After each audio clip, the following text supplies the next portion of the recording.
Bayangkan jika jiwa yang terpecah ekstrim bisa mengubah fisik seseorang. Di tubuh pria ini ada 23 kepribadian berbeda. Ada yang diabetes dan butuh insulin, ada yang kuat dan agresif hingga bisa merayap di dinding. Saat kepribadian ke-24, sang binatang bangkit, kulitnya sekeras badak dan kebal peluru. Keajaiban medis atau mutasi evolusi? Mari bahas film James McAvoy, Split, tentang kengerian 24 kepribadian yang mengincar 3 gadis remaja.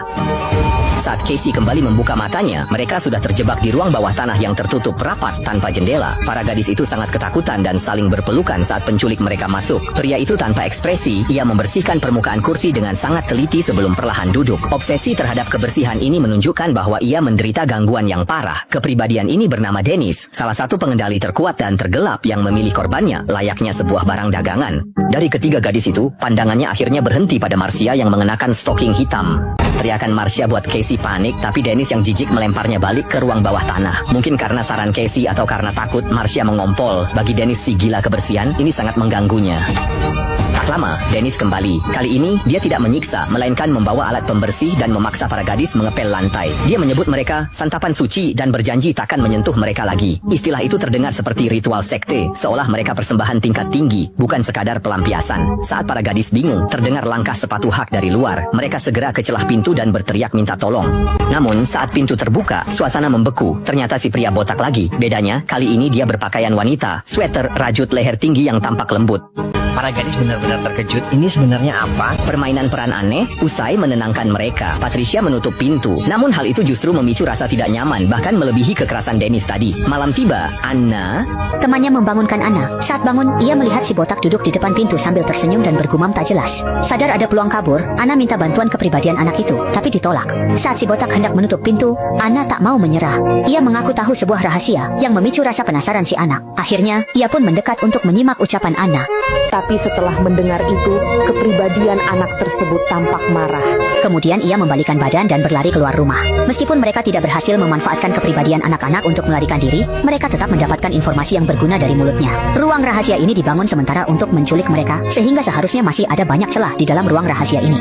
Para gadis segera mengetuk papan kayu. Si pirang menemukan celah di langit-langit, melepas sepatunya, lalu memukul celah itu hingga berlubang, meski masih terhalang jeruji. Saat si botak datang karena mendengar suara, para gadis menahan pintu dengan tubuh. Si pirang berhasil melepas jeruji. Si botak gagal mendobrak pintu lalu pergi begitu saja. Si pirang merangkak masuk saluran pipa. Tiba-tiba pintu didobrak. Kepribadian jahat berkuasa lagi. Di ujung pipa, ia melompat turun namun hanya melihat tumpukan pipa tanpa jalan keluar. Mendengar teriakan si botak, ia terpaksa lari ke depan. Ia segera bersembunyi di sebuah loker, menutup mulut rapat karena ketakutan. Saat bayangan si botak lewat, barulah ia sedikit rileks. Ia pun terpaksa keluar dari loker itu. Setelah keluar, si pirang kemudian dikurung sendirian di sebuah ruangan kecil lain. Si botak kembali lagi untuk memperbaiki plafon ruang rahasia itu. Ia memperingatkan para gadis agar berhenti memikirkan untuk melarikan diri. Kalau tidak, mereka akan dikurung satu persatu. Keesokan harinya, saat Anna terbangun, kepribadian wanitanya kembali mengambil alih. Ia tidak hanya menyisir rambut Anna dengan hati-hati, tapi juga menyelipkan bunga segar di rambut setiap gadis. Si botak membawa para gadis ke dapur. Ia berniat memasak sendiri untuk mereka. Kehidupan wanita itu sangatlah elegan. Sambil memasak, ia juga menikmati musik. Saat si botak sedang asyik memasak, Anna merasa ini adalah kesempatan emas untuk melarikan diri. Ia pun mengambil bangku dan memukul si botak, namun tindakan itu justru membangkitkan kepribadian jahat dalam dirinya. Saat Anna mengira ia bisa segera lari, si botak tiba-tiba muncul di belakang dan menusuk perutnya, lalu mengurungnya di sebuah ruangan gelap. Anna menyadari bahwa ia hanya bisa kabur saat kepribadian anak-anak muncul. Tak lama kemudian, kesempatan itu tiba saat si botak mulai bertingkah seperti bocah kecil. Anna tahu ia harus benar-benar memanfaatkan momen ini. Kepribadian anak-anak itu mengaku sangat suka mendengarkan musik dan menari di dekat jendela. Mendengar hal itu, Anna pun membujuknya masuk ke kamar untuk mendengarkan musik bersama. Si bocah langsung setuju tanpa berpikir panjang. Lalu mereka masuk ke kamar dan ia segera menyalakan musiknya.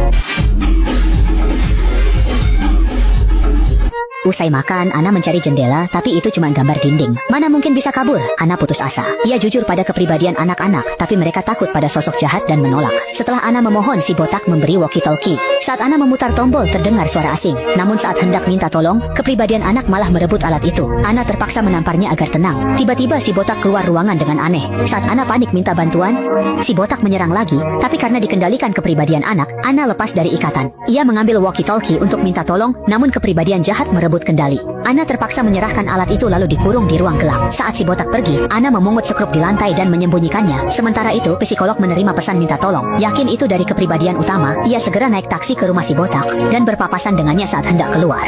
Dokter minta izin masuk sebentar. Tak punya pilihan, si botak mengizinkannya. Ia mengaku ada kepribadian ke-24 yang sedang terbentuk dalam tubuhnya. Sosok ini besar, kuat, agresif, dan butuh makanan khusus. Merasa bahaya, dokter pamit ke toilet untuk kabur. Ia menyelipkan sapu tangan di pintu, lalu nekat membuka ruang gelap. Di sana, sahabat Ana terikat. Dokter terkejut, namun tiba-tiba si botak muncul di belakangnya. Mereka masih muda, ini adalah kejahatan. Aku tidak bisa membiarkanmu menahan mereka di sini. Hentikan monsternya. Lalu, si botak membuat dokter pingsan lagi. Dia bawa dokter pingsan. Ke sofa.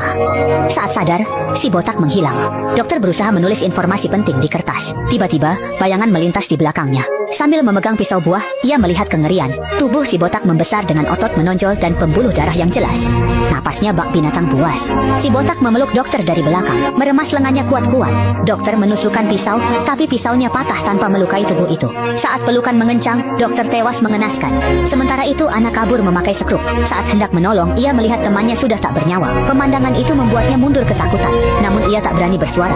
Namun saat ia membuka pintu yang lain, saat mendekati sahabatnya, ia mendapati si botak lahap makan. Ana berbalik dan mengunci pintu kamar. Saat panik membuka pintu keluar, si botak hampir menjebol segel. Di meja, Ana melihat kertas bertuliskan, panggil namanya agar dia sadar. Namun saat menoleh, ia melihat si botak memanjat dinding. Pemandangan ini membuat Ana terpaku. Ia pun memanggil nama si botak, dan ternyata berhasil. Dulu, ibunya memang sering memanggilnya seperti itu. Tapi saat bertemu Ana, ia bingung atas perbuatannya. Begitu melihat mayat dokter di lantai, ia seketika sadar dan merasa sangat menyesal. Ada senapan yang saya beli, letaknya di lemari paling bawah, tersembunyi di balik barang-barang. Tepat ketika Ana hendak mencari senapan, hei. Tak lama, 23 kepribadian bergantian muncul memohon pada Ana. Ana tahu jika kepribadian jahat kembali, dia akan mati. Tanpa ragu, dia mengambil senapan dan saat si botak lengah, dia lari mengambil peluru di loker. Saat itu, kepribadian ke-24 muncul. Ketika Ana mengisi peluru, dia ditarik paksa. Namun dalam panik, dia berhasil mengokang senapannya. Namun saat itu, sosok si botak sudah tidak terlihat. Ana mengarahkan senapan ke pipa, bersiap menembak kapan saja. Si botak merayap di pipa sambil memecahkan lampu. Dalam kepanikan, Ana menembak secara acak tapi meleset.